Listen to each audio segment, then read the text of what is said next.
it for all it's worth. Yeah. I've been looking for a project for a really long time where I could have sex with a fruit, and they didn't cast you in Girls Trip? no. And I was too young for American Pie when that came out. I was like 3 or 4. But a big and tall thank you to my dance partner, Armie Hammer, for being so goddamn talented and for providing the safest of hands with this material. Down, down, down, down, down, down, down. You love me just a little. I tried to fake it. I don't mind saying I just can't make it. Da, da, da. By the way, that's one of the scenes in Miss Stevens I watch, and I go, "Bring it in, Timmy, bring it in. Stop it, stop, bring it in. Don't make That's it like the happen. one scene in the movie I'm like, Doug, Max, Doug, Alistar. Timothée Chalamet. Ooh, I've never heard that. Yeah. That sounds like the whole acting thing works out and I start a cured meat company. Yeah. Or like the gangster. Who's that? Oh, that's Timothée Chalamet. Yeah, you don't want to mess with... Yeah, Timmy Two Fingers Chalamet. Why 2 fingers? I don't know. Don't they always have funny names? Yeah. It was Armier. It's Armier Amer. Armier Amer. Yep. Wait. their love for the first time. We smoked a cigarette outside first, and we walked through the hallway. And like when we get back in the room, and it's just like, it's like a awkward wrestling sort of thing going on, because Elio wants him, but doesn't really know how to do it yet. And Timothy, what would you want to play in Star Wars? live action R2-D2. Very good. Ladies? What would that sound or look like? Come on. Do it. That's the full grown one, right? Wait, R2-D2, that's the grown one. That's C-3PO! Shit! Oh, fuck. R2-D2's the little guy.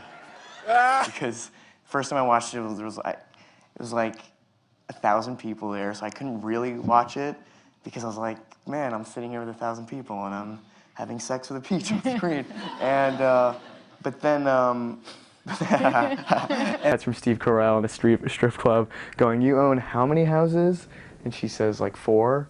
And then it cuts to him running through the airport. There's a bubble. There's a bubble. Don't do it. This will be our first Time Talk dance-off. Okay. Oh, no. Oh, no.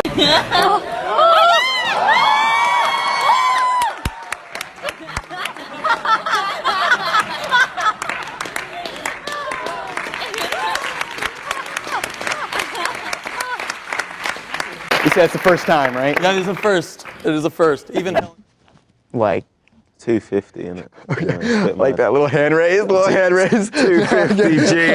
Okay. To the villa one day, and he said, let's go rehearse in the backyard and bring your scripts. And Armie and I were super enthusiastic. We hadn't read through anything yet, and we were like broing out. We were really excited. And so we brought our scripts to the backyard, and Lucas said, I don't know, let's flip to page 71. Let's do whatever scene's on that page. We said, okay, great. What scene's gonna be there? And I think the only description for the scene was Oliver and Elio make out. So. And we both kind of looked at each other. We're like, "Oh, okay, here we go." So we went right into it because we had yet to have the icebreaker. We had yet to have any sort of physical intimacy, let alone kissing. So we did it, and Lucas stopped us and said, "No, that's not right at all. I want you guys to really make out and be passionate about it." So we kind of looked at each other and we went, okay, and we were going at it, and we were making out, and then we were making out, and we were making out, and we were really kind of getting into it, and it was kind of getting a little steamy, and then we looked up, and Luca was gone. He had totally disappeared. He had walked off into the distance, but it was good. It was the perfect icebreaker. It destroyed the ice. There was no ice left. The other night at one of these war things, and Michael Barker, who's the head of Sony Picture Classics, and they say, Timothy, meet Kathleen Kennedy. She's a producer, and this is genuine. I just don't, I don't know these things. So I said, what's the? I said, what film are you up to? What are you working on? Well, I said, what's the film you're here with? And she was kind of stunned, and she said, Star Wars. And I if I could have drowned in my shoes and started to swim, that would have been exactly what happened.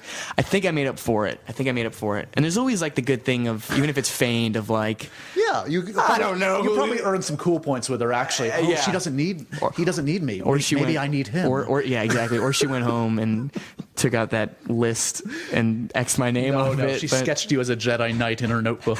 And we won't get into that now. And That's amazing. Did you try it before? next question. So, and it just felt like if it never, as I progress and keep moving the conversation along now. 200 plane flights together, and that's true. I'm like a nervous flyer, and every time he sees me getting nervous, he'll go, "We're gonna crash." So, thank you for that. Increase the likelihood that I'll get to work with you, but that's not the goal. I mean, if you want to work, let's talk, because, yeah, we'll figure it out, But to be a great movie, but it's just not my kind of movie, Luca. It's great, okay? It's great. I'm just being honest, okay? It's excellent. I'm looking at the critics shaking their head. It's excellent, but it's not for me, okay? And certainly if it was, a Chris Nolan opportunity or Guillermo, give me a call if you want to work, okay? I'm totally serious about that. Yeah, exactly. Please. Director Greta Gerwig accompanied the action with the following description. There is something instantly sexual between them. Lady Bird has never felt this thing before. She gets all R&B songs ever written in one moment. She said, "What about a fake ID?" I never said that. And so I said to that, I said, what's the rush, right? And she replied incredulously, "What's the rush?" And then she walked away. And I thought to myself, I want you to think I'm cool.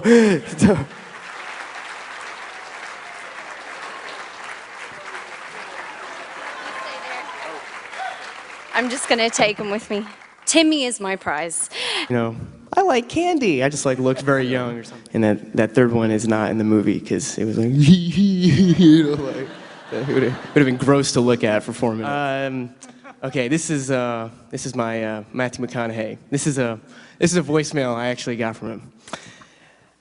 Timothée Chalamet. Chalamet. Yes, it's your movie Dad Cooper. It's your buddy McConaughey. How are you, man? I wrote you about a month and a half ago on the email. Just checking to see how that dorm move-in went, how school's going. Give a ring or a shout. Thinking about you. Okay, bye. Now, don't know why I have that memorized. That's pretty amazing. And, Do you still have it? not on me. No. You do. I swear to God, I do. Yeah, you do. It's on my phone. So the phone's right there? You guys. You got the phone. It's coming. The phone's coming. Coming up. Oh my God, it's so coming up right now. Yes. Yes. Thank you, Peter.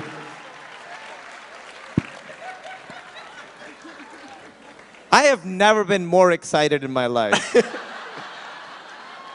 All right, I hate to be the bearer of terrible news in the room, but it says to retrieve a voicemail, first set a password and greeting. Yeah. Set up now. Yeah, hit set up now. Enter a password, dude. Put your password in. Just put in a password, dude. How's it going?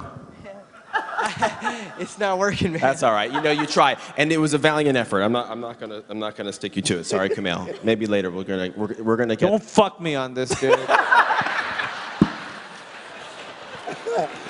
This is the second time I've been roasted by Kumail on stage. This is not the first. You've earned both. Fair.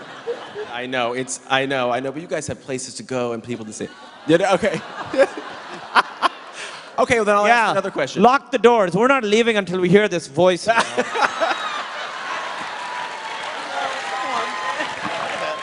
There's this weird thing for me sometimes where people think I'm this really scary or physically intimidating guy, and it's come on, man, I'm not that scary, I look scary, but so.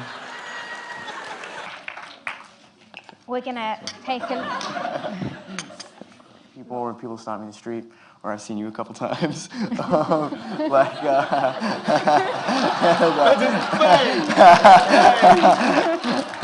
I enjoyed it. Anytime somebody's like, that they read the book or they like the movie. Where have you seen them? Where have you seen them? She was in London the last time I was here. All right. Yes. I did.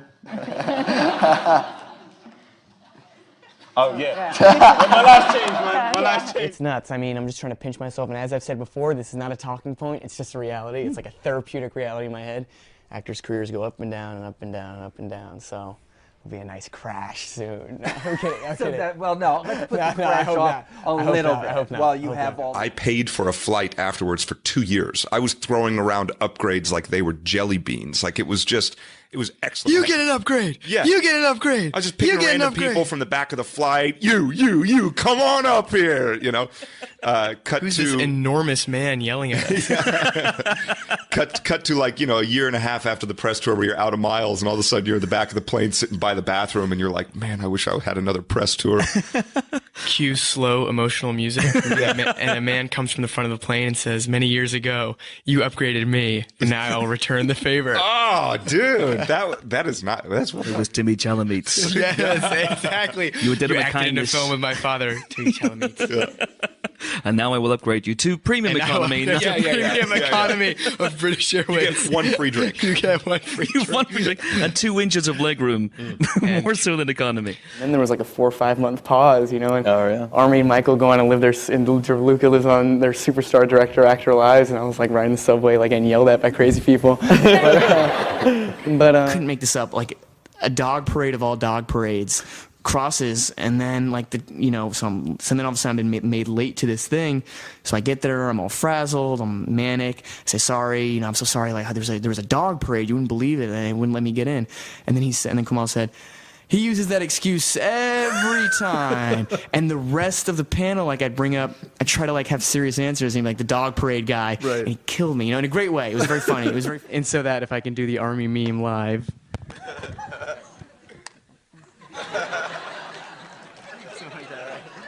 But Timothy loves to dance. He's great. And that's the other thing. I love dancing, so I got to be like in the corner of that outdoor area, just kind of pointing and laughing the entire time. Going on way longer. I'm sorry, man. I gotta wrap this up. But I'll skip that. Elizabeth, I love you, man. When I was 19, and I go, you moron, and I'm just so happy that I have 2 more years of experience compared to that version of myself, and I know I'm gonna watch these when I'm 25 or 27 and go, you moron, or God forbid, I'm like, yeah, those were the glory years. And then I'll pull on my cigarette and drink my whatever poison. I started to fight with Luca a bunch about weird shit that like didn't even make sense, and then like we weren't speaking to each other. My toenails! What are you talking about? This toenail? My toenails! Yeah, Luca, calm down about your toenails. That's about the sequel to this, because Lucas talked about it.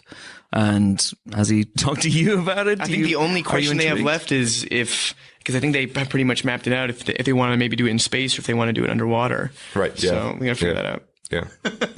Well, Oliver goes on to become the president of the United States. And Elio, weirdly enough, even though he's not even Russian, becomes a KGB assassin. Right. And that, yeah, it's very funny. But then there's the space invasion. There's space invasion. Yeah. That's big demands, his own trailer, like $20 million. Oliver and Elio floating in space. The peach actually had a baby, so now there's like a bunch of apricot, half human, half peaches running around. Oh my gosh, that is so strange to think about. That is so weird. Yeah, a bunch of humans. That was my idea. Good. And wait. No, I only say that because I remember because we came out of the water and they say cut, and I was like still floating, and Lucas said the thing with the ding in the mouth, genius. Good. Good. I really think this thing we did in Italy. This is not the filming before or during. There was no shot called then.